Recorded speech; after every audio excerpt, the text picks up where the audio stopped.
Na semana passada nós falamos sobre a primeira lição que nós damos lá na classe, que é sobre a Bíblia como palavra de Deus, porque a Bíblia é o que deve nortear a nossa vida e tudo aquilo que nós tratamos na vida, nossas escolhas, nossos princípios, nossos valores, nossa conduta ética, moral, deve ter como base a palavra de Deus. E esse, portanto, é o primeiro estudo que nós damos lá nessa turma que está chegando à igreja.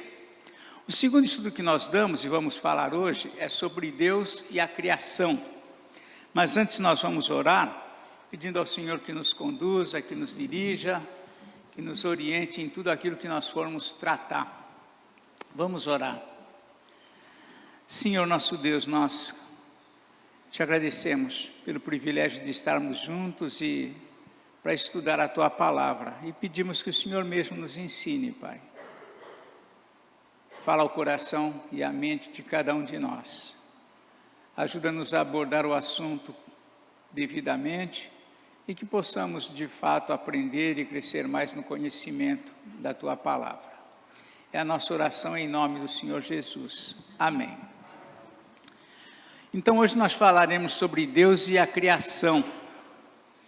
E é impossível a gente falar sobre a criação sem falar sobre o Criador, Deus, né? Nós somos, sim, criacionistas, cremos num Deus criador de todas as coisas, diferente da posição evolucionista, que tudo é uma obra do acaso, tudo foi gerado por uma grande explosão ou coisas desse tipo. Nós cremos que Deus criou todas as coisas. E nosso ponto primeiro está lá em Gênesis 1:1, e esse é um texto fácil, né? A gente vai ler só por ler, mas já está claro, né? No princípio criou Deus os céus e a terra, ponto, né?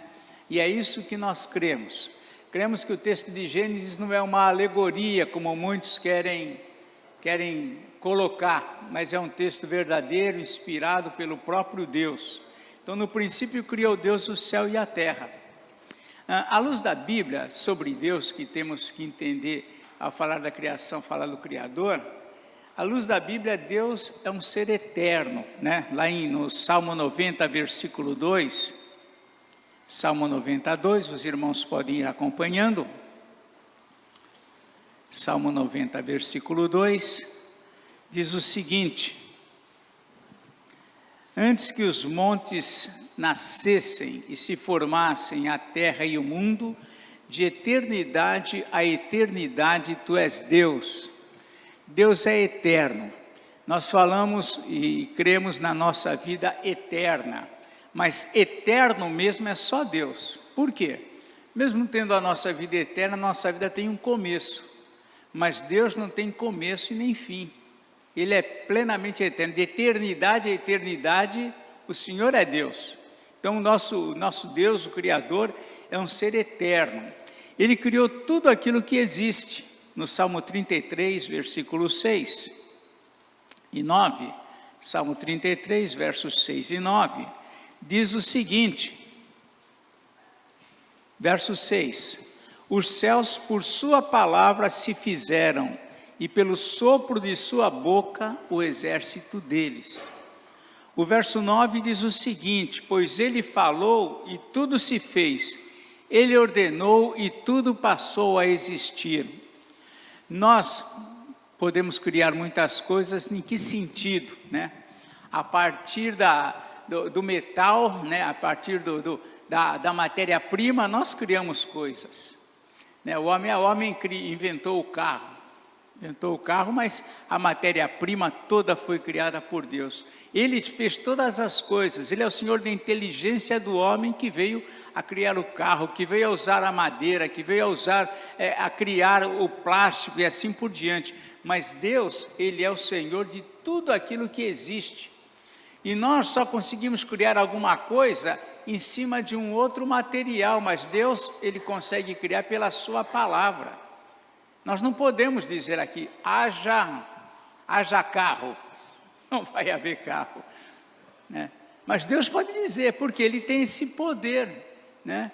Essa ideia da energia gerar matéria, que ninguém acreditava, foi quebrada pelo próprio Einstein com a teoria da relatividade, a ponto de que energia gera massa. Então Deus fala e as coisas aparecem. Nós não podemos, nós falamos, haja armário. Bom, aí eu vou ter que pegar a madeira, vou ter que trabalhar, vou ter que fazer um armário. Mas Deus é diferente, Ele tem o poder. Então os céus, tudo que existe foi feito pela sua palavra. Quando lemos lá em Gênesis, ele diz, haja luz, haja terra, haja mares. Então Ele tem esse poder que só Ele possui. Muito bem, ninguém conheceria a Deus se Ele próprio não se revelasse. O homem conhece a Deus por quê? Porque próprio Deus se revelou a nós. Lá em Êxodo capítulo 3, versículos 13 e 14, nós vemos aquela situação lá vivida por Moisés, lá em Êxodo 3, 13 a 14. O próprio Moisés viveu esse dilema, lembrando que foi Moisés quem escreveu o Pentateuco, né? Ele escreveu Gênesis, Êxodo, Levítico, Números, Deuteronômio. Então, mas aqui nesse contexto ele iria se apresentar a Faraó e passando para Faraó uma ordem que havia sido dada por Deus. Então aqui nos versos 13 e 14 de Êxodo 3, ele diz o seguinte: disse Moisés a Deus, eis que quando eu vier aos filhos de Israel e lhes disser, o Deus de vossos pais me enviou a vós outros, e eles me perguntarem qual é o seu nome, que lhes direi? Vejam que nesse contexto ainda não havia uma clareza dessa identidade com a qual Deus vai se revelar a Abraão, né? Disse Deus a Moisés, disse Deus a Moisés, eu sou o que sou. Disse mais, ainda assim dirás aos filhos de Israel, eu sou, me enviou a vós outros. Uma coisa, como assim eu sou, me enviou a vós outros? Deus é o único que é, né? Dentro da estrutura da língua hebraica, dentro dos verbos não existe o tempo presente, é só para Deus, né? Ele diz eu sou hoje, e Ele diz eu sou daqui a milhares de anos dentro do nosso tempo aqui. Ele vai dizer eu sou ainda, agora eu vou dizer eu sou hoje, daqui a um tempo eu já não sou mais, acabou. Mas Deus diz eu sou, diz que eu sou enviou, por quê? Porque Ele é Deus. A Ele se aplica isso, né? E na verdade quando eu digo eu sou, até eu acabar de dizer eu sou, eu já não sou mais o que eu era, porque as moléculas, tudo já vai se transformando e mudando, mas Deus é imutável, Ele é o sou eternamente, né? Muito bem, então falando do Criador, sobre Deus, é impossível definir Deus. Deus é infinito, sem limites de perfeição, de poder, de santidade, não há como definir Deus. Quando os teólogos lá da igreja reformada se reuniram quando eles prepararam a confissão de fé, então chegou um momento que eles tinham que definir Deus. E as discussões foram longas, não tinha como chegar a nenhum acordo. E como não chegavam a nenhum acordo, então eles falaram, bom, nós vamos orar. E aí o orador, ele começou a orar, Senhor, Tu que és o Deus eterno, Deus infinito, Deus santo. Ele foi falando uma série de atributos de Deus, e aí na confissão de fé, quando se pegou a definição de Deus, se escreveu essa oração, porque não tinha como definir. Então Deus, não tem como definir Deus, todo o seu ser, quem Ele é, a forma, não temos como esclarecer isso. Mas à luz das Escrituras, nós podemos afirmar algumas coisas sobre Deus. Primeiro, uma das coisas que nós afirmamos pela Escritura, e nós cremos que Deus é um Deus trino. Deus é um Deus trino, né? Os teólogos não conseguem esclarecer este mistério. Desde o princípio, Deus revelou-se como sendo mais que um em si mesmo, né? Aí nós temos, por exemplo, lá em Gênesis 1, 26, textos conhecidos que vocês certamente já leram, já trataram um pouco sobre esse assunto. Gênesis 1, 26, diz assim, eu estou lendo que é para a gente ser dinâmico aqui, eu consegui terminar a aula. Disse também Deus, aliás, Gênesis 26, também disse Deus, façamos o homem à nossa imagem, conforme a nossa semelhança. Tem ele domínio sobre os peixes do mar, sobre as aves do céu, sobre os animais domésticos, sobre toda a terra e sobre todos os répteis que rastejam pela terra. Então esse princípio aqui, também disse Deus, façamos o homem. Como façamos? Então nós vemos aqui nessa palavra uma identidade acerca de Deus. Deus sendo mais que façamos o homem à nossa imagem e semelhança. Então todo o Antigo Testamento nós encontramos situações, palavras que denotam essa pluralidade, vamos assim dizer, acerca de Deus. Ainda em Gênesis 3, versículo 22, quando já ia ser expulso aqui, Adão e Eva expulsos do jardim, então aqui diz o seguinte, Gênesis 3, 22, então disse o Senhor Deus, eis que o homem se tornou como um de nós. O homem se tornou como um de nós, o conhecedor do bem e do mal, assim que não estenda a mão e tome também da árvore da vida e coma e viva eternamente. Então o homem se tornou como um de nós, Deus dizendo, se referindo a si próprio como nós. Então essa mesma realidade. Isaías 6, versículo 8, vemos também aqui essa mesma realidade, 6, 8, diante daquela visão que Isaías teve do Senhor no trono e tudo mais, aqui no verso 6, aliás no verso de número 8, Isaías 6, 8, depois disto, ouvi a voz do Senhor que dizia, a quem enviarei e quem há de ir por nós? Disse eu, eis-me aqui, envia-me a mim, quem há de ir por nós? Então, mais uma vez, Deus se apresentando como sendo em si mesmo mais que um. Mas, ao mesmo tempo que ele se revela, esse Deus plural, vamos chamar assim, ele também afirma que ele é um. Lá em Isaías 43, 10 e 11, Isaías ainda, capítulo 43, versículos 10 e 11, nós vemos também essa mesma ideia, agora não mais como um Deus plural, mas um Deus único, Diz assim, Deus uno, diz assim aqui, versículo 10 de Isaías 43, vós sois as minhas testemunhas, diz o Senhor, o meu servo a quem escolhi, para que saibais e me creiais e entendais que sou eu mesmo, e que antes de mim Deus nenhum se formou, e depois de mim nenhum haverá. Eu sou o que sou, e fora de mim não há Salvador. Então aqui ele já se dirige a si próprio como sendo um. Então essa questão da trindade é algo que não há teólogo que consiga resolver isso. Mas ao mesmo tempo a Bíblia afirma que Deus é mais que um em si mesmo. É interessante que o Shema é uma palavra que é tida lá em Israel, como sendo assim a essência da fé do judeu. E esse Shema se encontra aqui, essa palavra que se encontra aqui em Deuteronômio capítulo 6, versículo 4.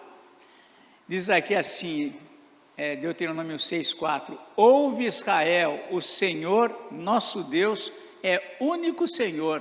É o Shema de Israel.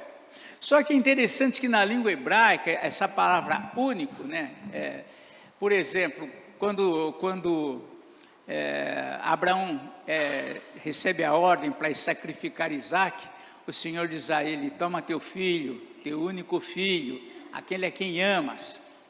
E ali é usada uma palavra, no hebraico é yashid, é único, e só um mesmo, isoladamente. Quando se trata, por exemplo, lá quando Deus criou o homem e a mulher e tornaram-se os dois uma só carne, usa-se a palavra echad. Por quê? É um só, mas ele é composto. É um só e é composto, echad. É mais que um em si próprio. Quando aqui no Shema se diz aqui, ouve Israel, o Senhor nosso Deus é o único Senhor, a palavra usada é aquela Echad, que indica mais que um em si mesmo. Então essa compreensão de alguns termos são fundamentais para a gente entender. Só que no Antigo Testamento a questão da trindade não era clara. O judeu tem plena noção de que Deus é mais que um. Isso eles têm consciência. Mas o conceito claro de trindade veio a se solidificar no Novo Testamento. No Novo Testamento o conceito de trindade se tornou mais claro. Aí nós vemos, por exemplo, no batismo, ser batizado em nome do Pai, do Filho e do Espírito Santo. Quando vem Jesus, ele se apresenta como sendo Filho de Deus e sendo o próprio Deus. Então nós vemos no Novo Testamento um conceito mais claro de trindade.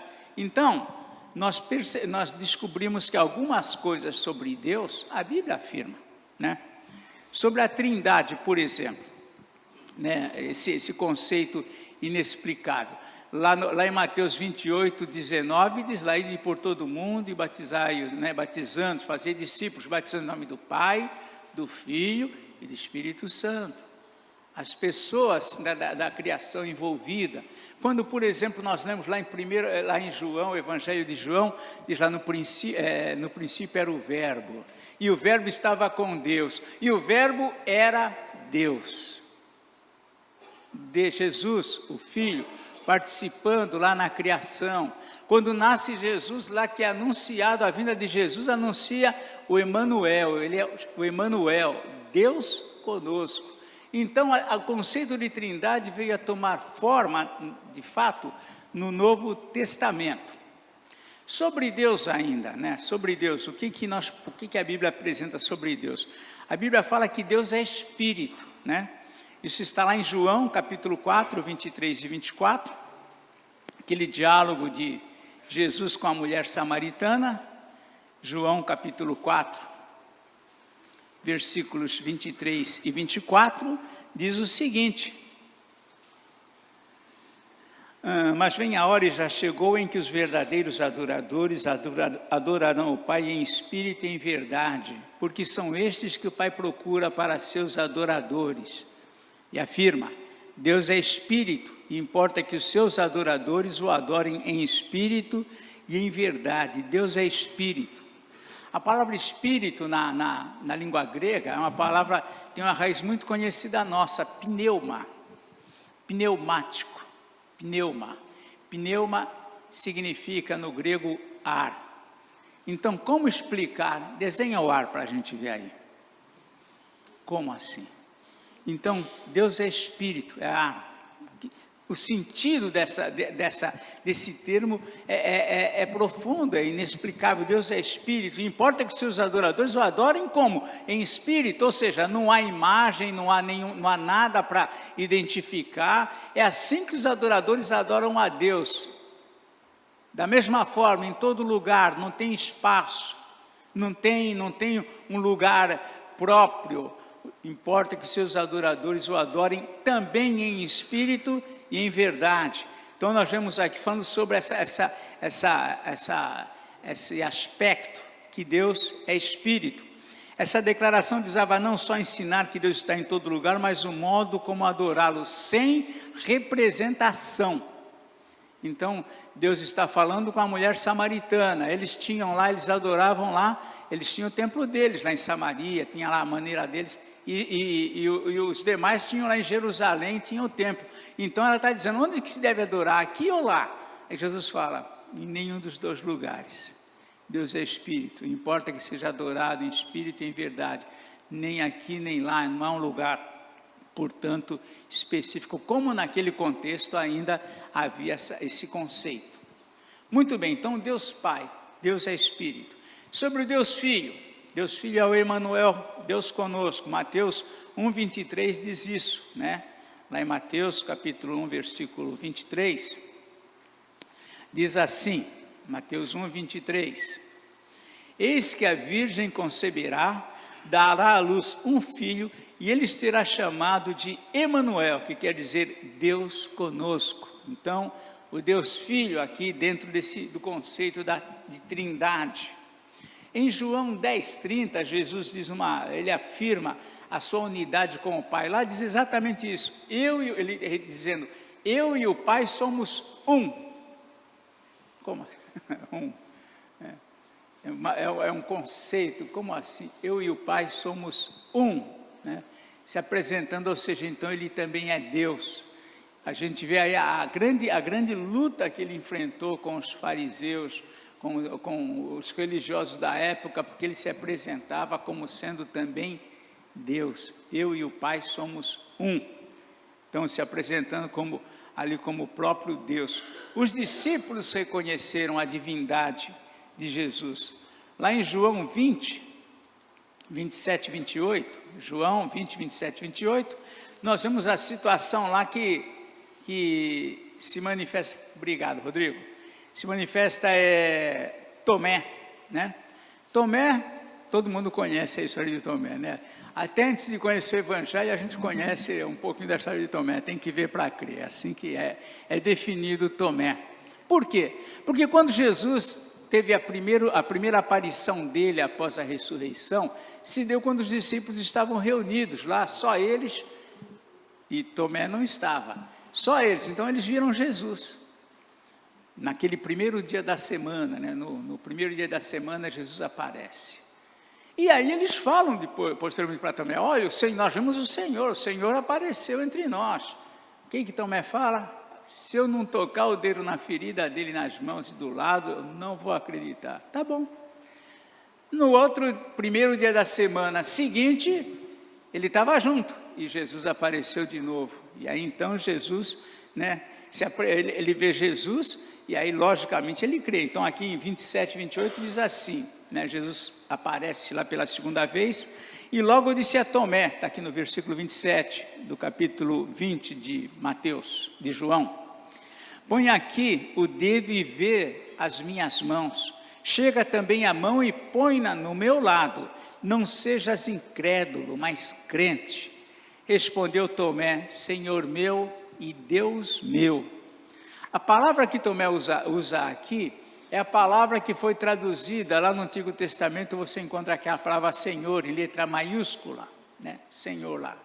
Ali foi traduzido sempre do tetragrama, YHWH, lá da língua hebraica, Yahvé. Quando na Septuaginta, que nós falamos a semana passada, no ano 285, por ordem de Ptolomeu, foi escrita, foi traduzida a Bíblia do hebraico para a língua grega, o Antigo Testamento. Quando chegou nessa palavra Yahvé, eles traduziram para uma palavra grega, Kyrios, que significa Senhor. Então, para o judeu, ele entendia que essa palavra Kyrios se referia ao Senhor, ao Yahvé, lá do Antigo Testamento. E aqui nós vemos que Tomé usa exatamente essa palavra para se dirigir a Jesus, né? Senhor meu e Deus meu, Kyrios. Ele aqui reconhecendo de fato Jesus sendo o próprio Deus. Então nós vemos aqui na pessoa de Jesus, né, ele se apresentando como o próprio Deus, ele sendo reconhecido pelos discípulos como Deus.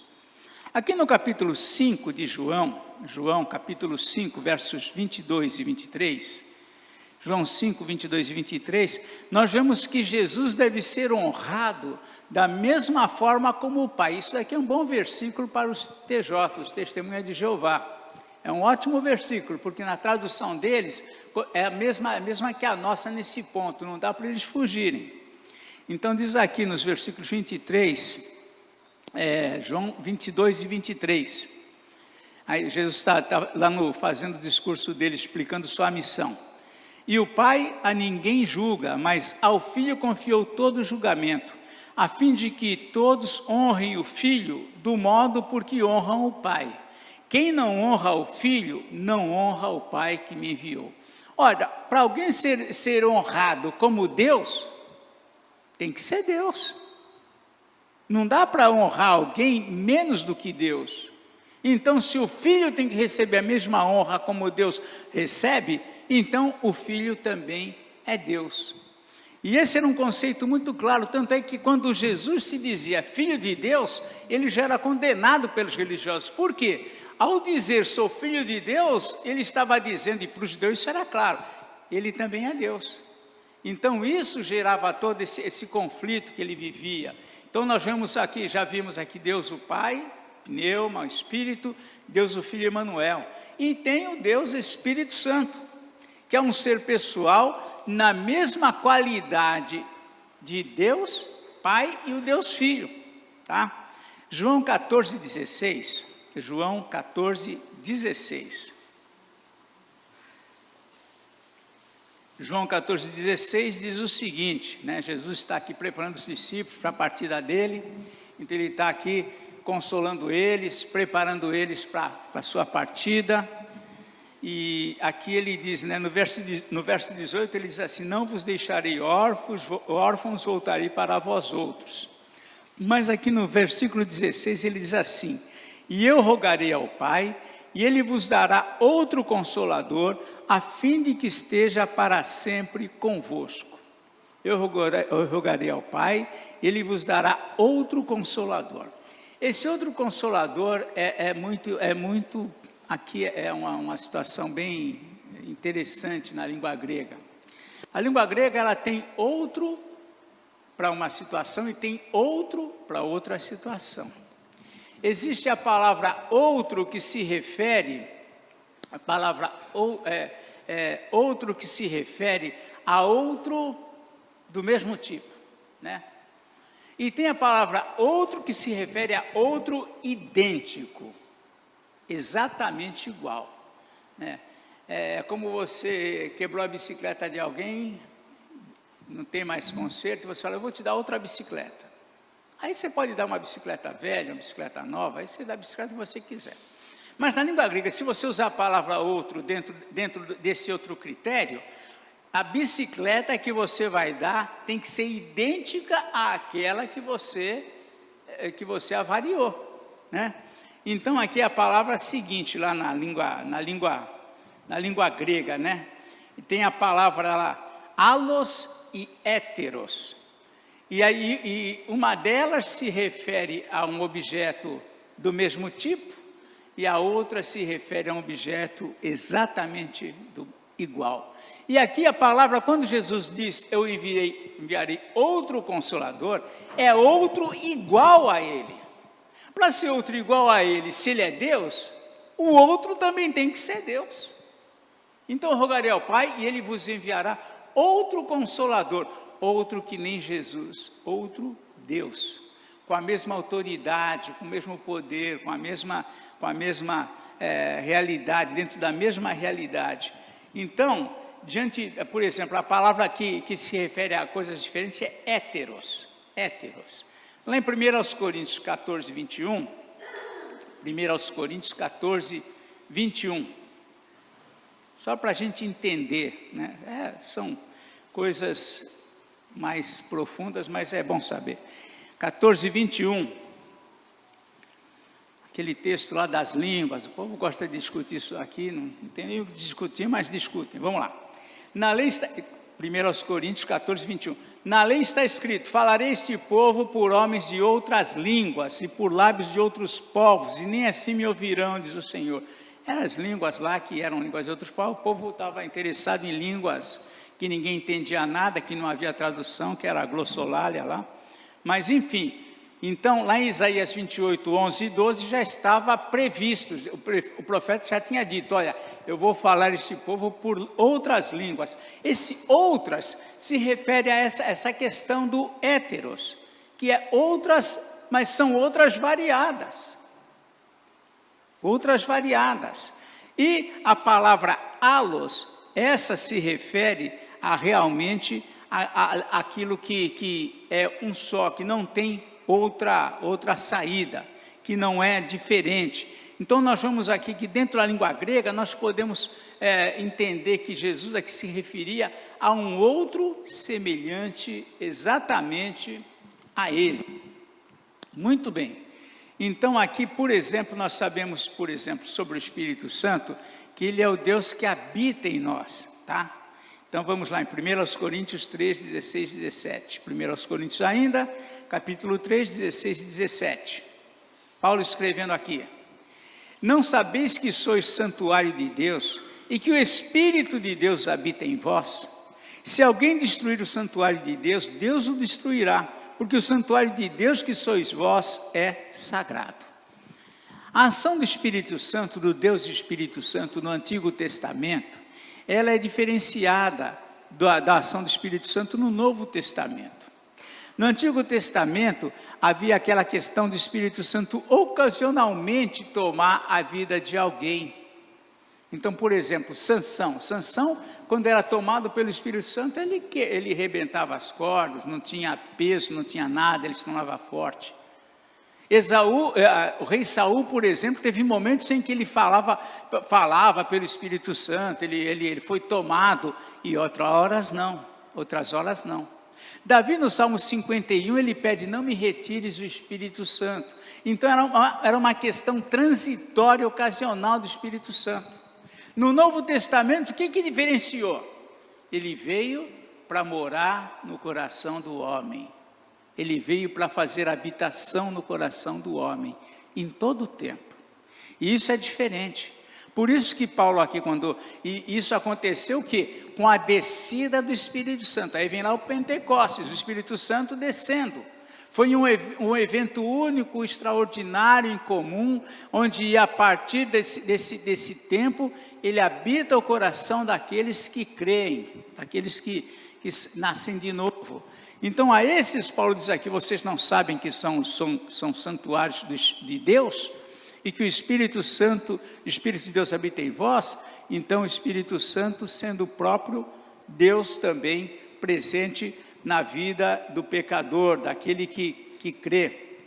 Lá em João 16, 8, vamos lá. João 16, 8, nós vemos aqui também Jesus falando aqui sobre a atuação do Espírito Santo em nossa vida e conduta. João 16, 8, ele diz assim: quando ele vier, falando sobre o Consolador que viria, ele convencerá o mundo do pecado, da justiça e do juízo. É ele quem trabalha no coração dos homens, é ele quem transforma, é ele quem convence, é ele quem converte o pecador, ele convencerá.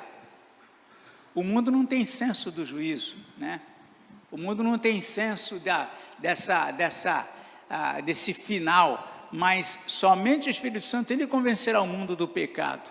Nós não conseguimos convencer ninguém do pecado. Podemos tentar às vezes, nem de um crente para o outro você às vezes consegue convencer ele que ele está errado. Nem de um crente para o outro, quanto mais do mundo. Você chegar para um jovem, um universitário aí, para uma reunião de universitários, fala para eles: olha, vocês não devem ter sexo antes do casamento. Eles vão rir de você. Por quê? Você não consegue convencer eles que isso é pecado. Mas quando o Espírito Santo age no coração, esse coração é convertido. E aquilo que ele aprovava, ele começa a reprovar. Aquilo que ele justificava, ele não vê mais justificativa. Então ele começa a ser avaliado. Por quê? Porque o Espírito Santo é quem está agindo no coração dessa pessoa. Então ele tem esse poder de atuação. Ele é também um ser pessoal. O Espírito Santo, ele tem sentimentos. A Bíblia atribui sentimentos para o Espírito Santo. Vemos aqui em Efésios 4, 30. Efésios 4, capítulo 30. Vemos lá Paulo orientando aqui aos cristãos de Éfeso. Ele diz assim: e não entristeçais o Espírito de Deus, no qual fostes selados para o dia da redenção. Então nós entristecemos o Espírito. Os TJs, Testemunho de Jeová, eles alegam que o Espírito Santo, quando a Bíblia fala do Espírito Santo, não fala de um ser, de uma pessoa, mas fala da energia de Deus, do poder de Deus, do Espírito de Deus. Eles acham que é essa energia, esse poder de Deus que recebe o nome de Espírito Santo.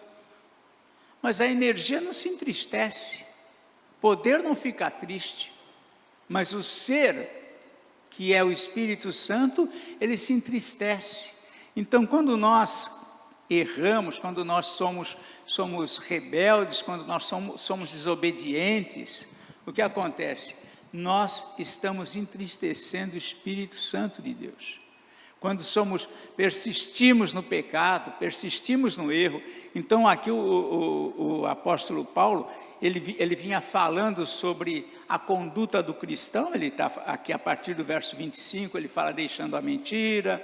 No 26, não irai-vos, mas não pequeis.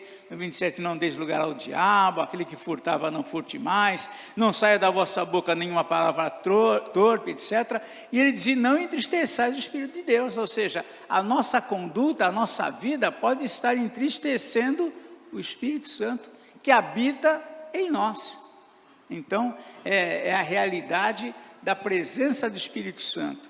Jesus anunciou a sua vinda, a sua descida, lá em Atos 1, versos 6 a 8, ele anuncia aos discípulos a vinda do Espírito Santo, que eles deveriam aguardar, né? O texto também muito conhecido nosso, lá em Atos 1, 6 a 8, diz assim: então os que estavam reunidos lhe perguntaram, os discípulos, a assembleia grande lá de uns 120, já estavam com ele lá, e perguntaram, Senhor, será este o tempo em que restaures o reino de Israel? Respondeu-lhes, não vos compete conhecer tempos ou épocas que o Pai reservou pela sua exclusiva autoridade, mas recebereis poder ao descer sobre vós o Espírito Santo, e sereis minhas testemunhas, tanto em Jerusalém como em toda a Judéia e Samaria, e até os confins da terra. Então Jesus está dizendo aqui que eles, aliás ele tinha dito antes, que eles aguardassem em Jerusalém, até que do alto fossem revestidos de poder. Então ele anuncia aqui a vinda do Espírito Santo. O Espírito Santo atua na vida do homem desde o princípio, desde a criação. Desde a criação, assim como Deus Pai, Deus Filho, ele atua desde a criação, agindo e através dos profetas, através dos reis, através de todos os homens que foram levantados. Mas a partir desse momento, Jesus está dizendo que ele virá. Jesus iria aos céus, mas o Espírito Santo iria permanecer. E é Ele quem continua conduzindo a nossa vida particular, é Ele quem conduz a vida da igreja, e é Ele quem conduz a igreja, é Ele que ainda, por isso que Paulo lá quando ele fala alguma coisa sobre os últimos tempos, diz que o inimigo não atua devidamente como ele gostaria ainda. Por quê? Porque o Espírito Santo ainda está sobre a igreja, até que um dia a igreja será levada, e então é um tempo diferente. Também em Atos 2, 1 a 4, fala sobre então a descida, né? Diz aqui Atos 2, 1 a 4, ao cumprir-se o dia de Pentecostes, estavam todos reunidos no mesmo lugar, de repente veio do céu um som como de um vento impetuoso e encheu toda a casa onde estavam assentados, e apareceram distribuídas entre eles línguas como de fogo e pousou sobre cada um deles, e todos ficaram cheios do Espírito Santo e passaram a falar em outras línguas, segundo o Espírito lhes concedia que falassem. Então, houve aí essa descida marcante do Espírito Santo no Pentecostes. Pentecostes era uma festa judaica, era uma festa que todos os judeus de todas as partes de Israel afluíam para Jerusalém. Muitos de outros povos vinham também participar. Judeus que estavam em lugares estrangeiros vinham, em lugares de fora vinham também para participar. Então, era uma festa onde foi um evento marcante, e dali para toda a terra começou a se espalhar o Evangelho. Ok? Alguma dúvida até aqui? Vocês querem fazer alguma observação? Então vamos lá. Sobre a criação. Portanto, Deus é o Criador de todas as coisas. Deus, o Pai, o Filho, o Espírito Santo, Criador de todas as coisas. Sobre a criação se destacam 2 pontos. Primeiro, Ele criou os céus e a terra, ou seja, todo o universo. Nós cremos que todo o universo foi criado por Deus. Não há nada que exista que não faça parte dessa criação. Segundo, nós também cremos, somente a terra recebeu condição habitável e toda a sorte de seres viventes. Até onde nós podemos crer é isto. Qualquer coisa fora disto, para nós, não tem sentido, é uma heresia. Nós vivemos dias, isso é bom a gente falar, porque tem muita gente aí que vive atrás dos como é que é? Dos ETs aí, né? Dos ETs. Tem gente que estuda aí OVNIs, ufologia, e vamos lá, e alguma coisa estranha. Nós não temos nenhuma informação bíblica. Biblicamente, Deus criou os céus e a terra, e aí então Deus se volta para a terra. O que foge disso gera confusão, e a Bíblia diz que Deus não é um Deus de confusão, né? Quando eu era pequeno, não era lá em Barbacena, não, era por aí. Mas eu ouvia minha avó, minhas tias, o pessoal antigo que moravam lá nos sertões, né? Minha avó era dessa região de Sertões, Mairinque, São Roque, aquele pessoal. Hoje a gente passava numa cidade, naquela época deles lá, décadas e décadas atrás, aquilo lá era um descampado. Então eles criam muito em Saci Pererê. E eles defendiam que existia o tal do Saci Pererê. Defendia. Não, porque eu vi, aconteceu, eu não sei o quê. Os cavalos apareciam com as crinas todas embaraçadas, enfim. Né? Então eles tinham essas crendices, né?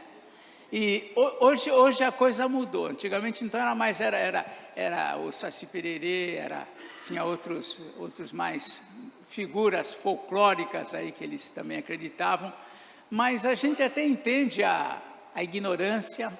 Era uma época que não havia luz, e no escuro qualquer coisa aparece algo. Então nós entendemos um pouco assim das dúvidas, né? Um movimento no escuro, o que será, né? Quem é bem pé no chão, fala, o movimento no escuro é alguma coisa que se mexeu. Mas um movimento no escuro, para quem é ignorante, isso aí tem alguma alma penada por aí. Então, é diferente a visão.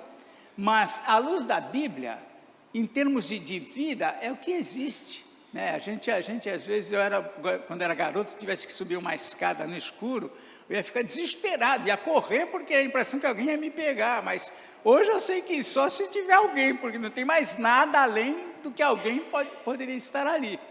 Então, mas hoje em dia, essa questão de ufologia, de discutir, de ET, de viu, de aconteceu, biblicamente isso não tem sentido. O que nós cremos, o que a Bíblia afirma para nós, que Deus criou os céus e a terra, e que na terra, a terra foi o seu foco da criação.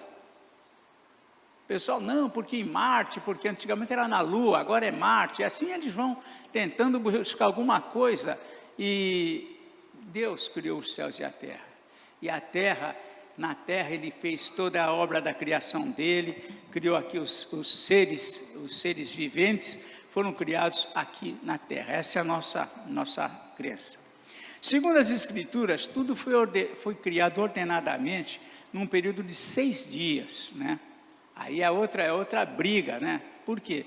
Existem inclusive pastores que creem que não, mas foram eras, não eram dias, e nós não entramos nessa discussão. O que a Bíblia diz? A Bíblia diz, oi?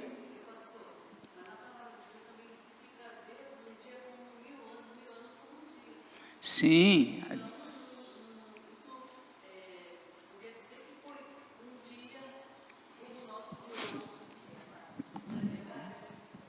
Sim, por isso que a gente não fica brigando em cima desse conflito aí. Agora, o dia, por exemplo, na língua grega, é Ion.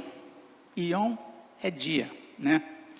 Quando Deus fala sobre aqui no livro de Êxodo, por exemplo, Êxodo 20, ali ele está dando os mandamentos, né? Dando os mandamentos. E aqui em Êxodo 20, 8 a 11, ele está falando aqui sobre o dia do descanso, né? O dia do descanso. Sabemos que Deus criou o mundo em 6 dias e descansou no 7º, tá? Então aqui, quando ele fala sobre o dia do descanso, para o homem também descansar nesse dia, ele diz lá, lembra-te do dia de sábado para o santificar. 6 dias trabalharás e farás toda a tua obra, mas o 7º dia, o sábado do Senhor teu Deus, não farás nenhum trabalho, nem tu, nem o teu filho, nem a tua filha, nem o teu servo, nem a tua serva, nem o teu animal, nem o forasteiro das tuas portas para dentro.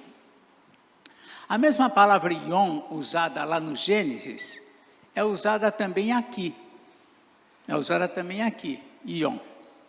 Os cientistas evolucionistas, que creem, que defendem o evolucionismo, porque aí tem que aplicar com mais clareza, com mais força a questão das eras, porque tudo que eles acham tem milhões de anos, né?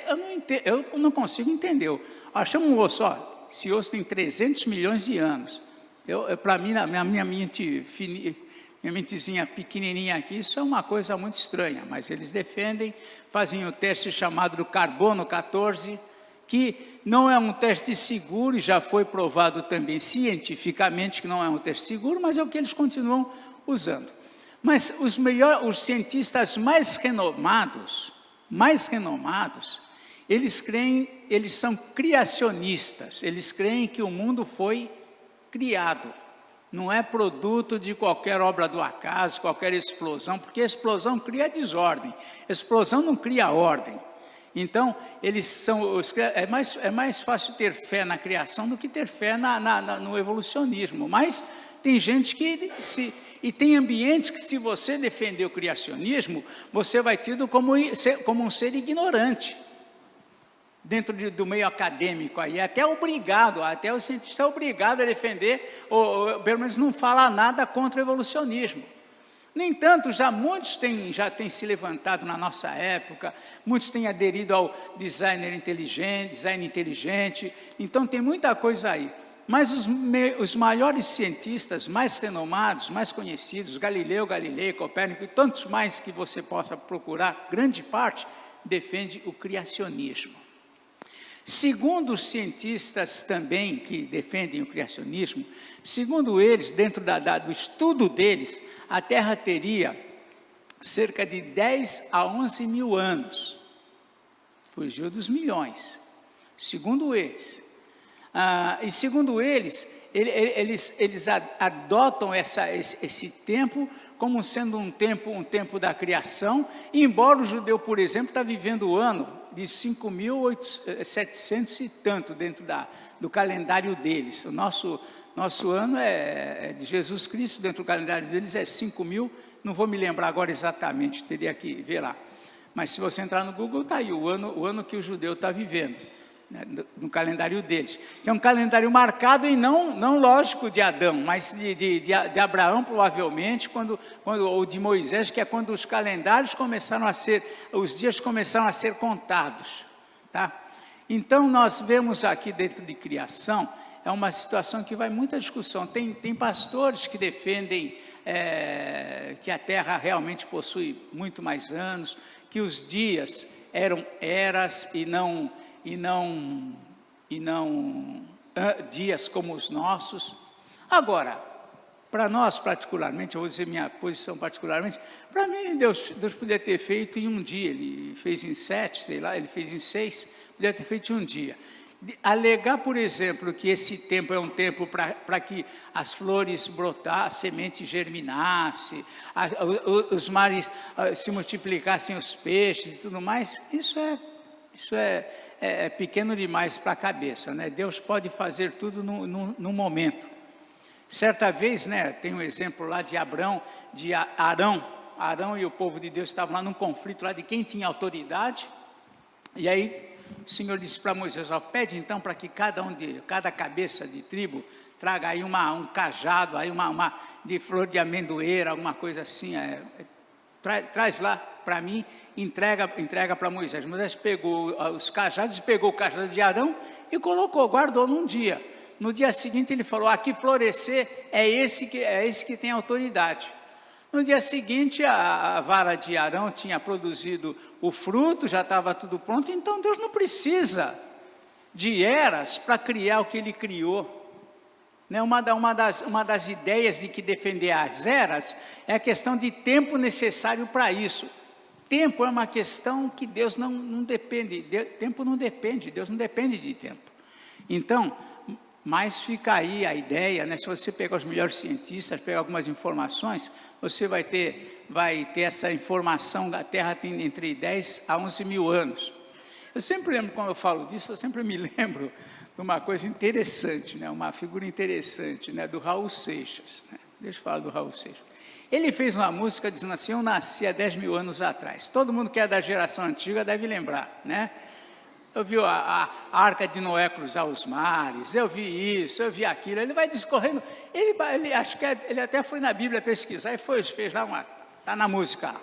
Aí um dia ele estava dando entrevista lá numa emissora do interior, e aí a pessoa perguntou: mas Raul Seixas, quem é esse que nasceu há 10 mil anos atrás que você canta? Ele falou: é o diabo. Então até o diabo parece que sabe a criação da terra, que foi mais ou menos nesse tempo. Então só para fazer uma historinha aí, né? Mas isso foi fato mesmo ou seja.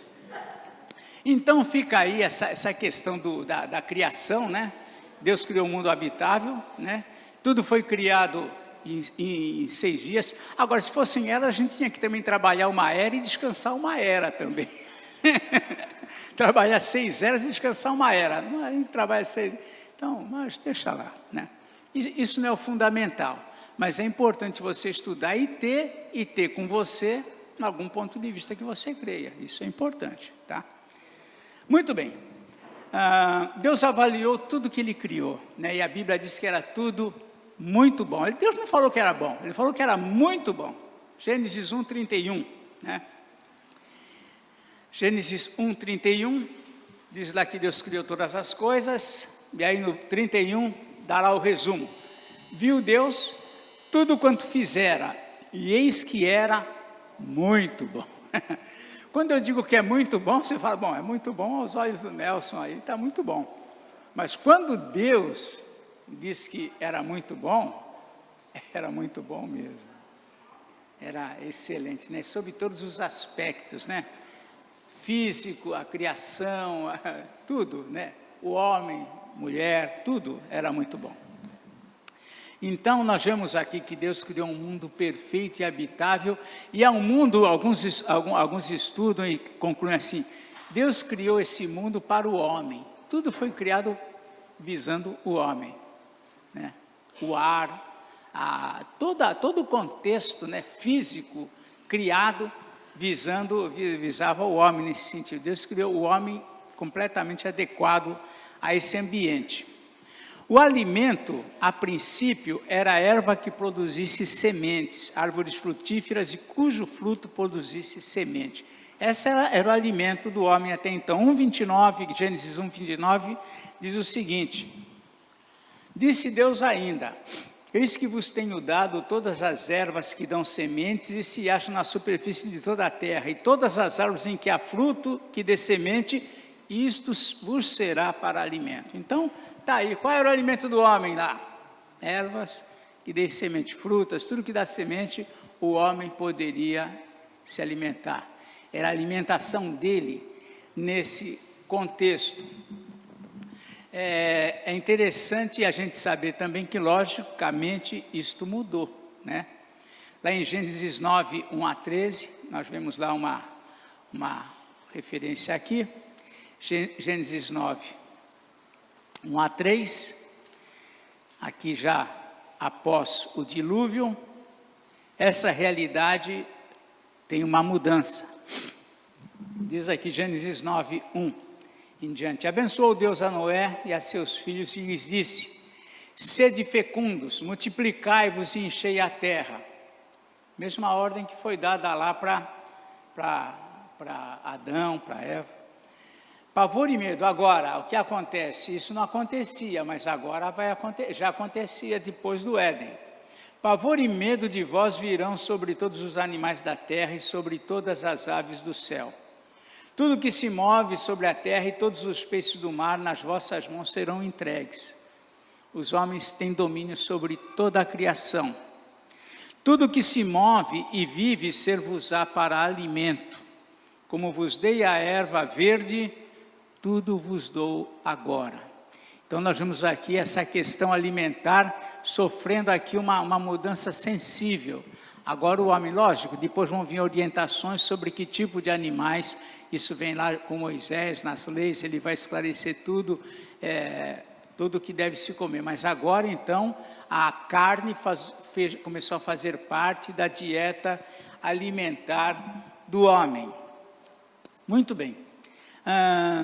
Diferente, portanto, encerrando aqui, do conceito evolucionista, a Bíblia afirma que toda a criação veio a existir do nada, pela palavra de Deus. Apenas a ordem de Deus já gerava tudo que existe. Haja, ajuntem-se, produza, povoem-se, e ele falava e isto acontecia. Então nós vemos em tudo isso a criação de Deus. Em Hebreus, finalmente, Hebreus capítulo 11, versículo 3, carta aos Hebreus, capítulo 11, verso 3, diz o seguinte: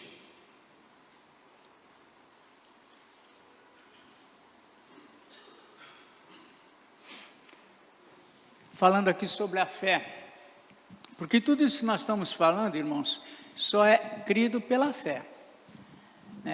A ciência é importante porque a ciência vai confirmando tudo aquilo que a gente crê, né? E é importante que a gente também tenha esse conhecimento científico, né? Tem um livro que diz lá, fé, como é que é? Também crer, como é que é o título do livro? Me fugiu a mente agora. Crer é também pensar, alguma coisa assim.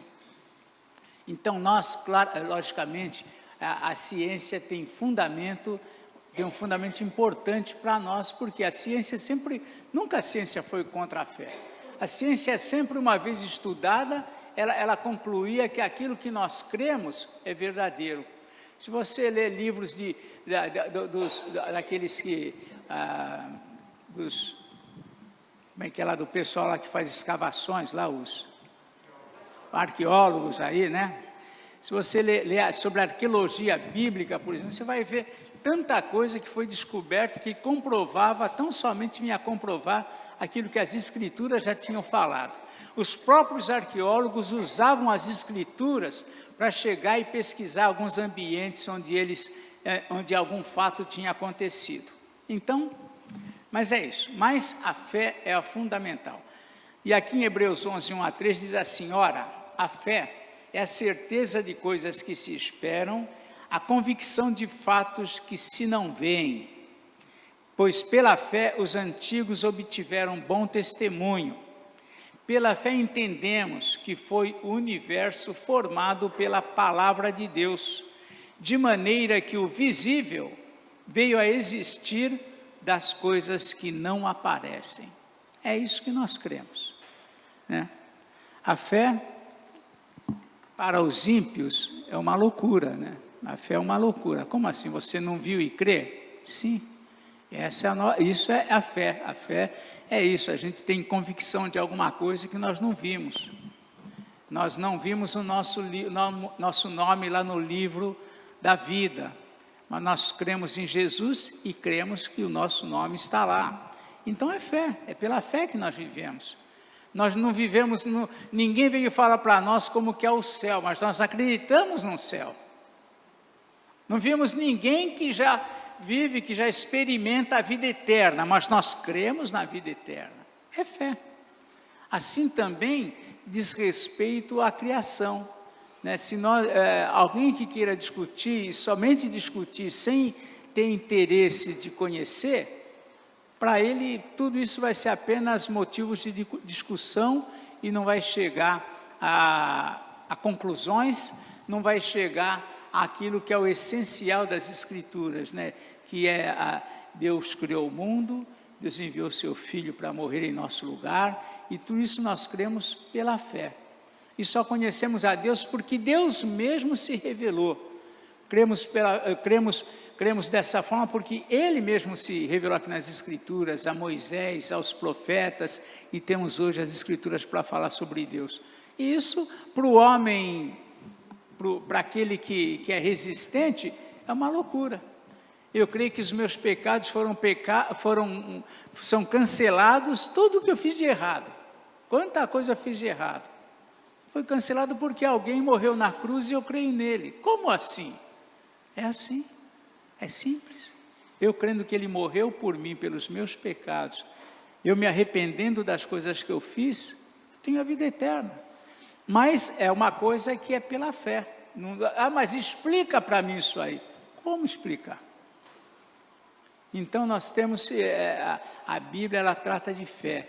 E a criação, a história da criação para nós, é mais um ponto de fé também para nós, ainda que a ciência, que tem se aprofundado tanto, tem chegado às mesmas conclusões, mas para nós o que eles estão descobrindo, nós já criamos.